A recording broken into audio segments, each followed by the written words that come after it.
السلام عليكم ورحمة الله وبركاته. صفة أيك بلابنسا دوافك صفة ومروة صفيك بلابنسا لنا قبلها وجيسني ودعاء سنة دعاء خصوصا لو ترجع لاجرته ودعاء سنة marka yacni oo la soo gaara meesha rucleynta oo orodka la soo gaarana aadima ordaysa ragga loogu talagalay way ragga loogu talagalay inay u ordaan green line markay u bilaabmato way ordayaan maxay u ordayaan cashaan nabina ismaaciil calayhi salaam hooyadiis haajir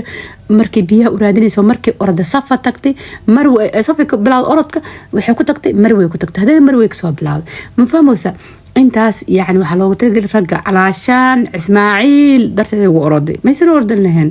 saas darteed loogu talagalay ragga inay ordaan dumarka loogu talagalay inay ordaan markii aad tagtid yani dawaafkaada aad dhamaysid oo maraysid maroosid dawaaf ku dhamaado tadoo mar wareeg ku dhamaado waxa sameynaysaa meel timaha iskaga jira iska hijraysa hataa rabin gurigaad marka tagta iska soo jiraysa naftaada ma baahnayna kaliftid laba rakacaad dukanaysa alxamdulillah ilaahay subhanahu wa ta'ala ku xamdinaysa nimcada oo ku sii oo dadka kale ay haysan waan u duceynaa ummadda muslimiinta dhan u duceynaa inuu ilaahay inta u kaso adana amalkaada ilaahay subhanahu wa ta'ala oo ku aqbal buurta ujeedo waa buurta marwa waay soo kulanta wanaagsan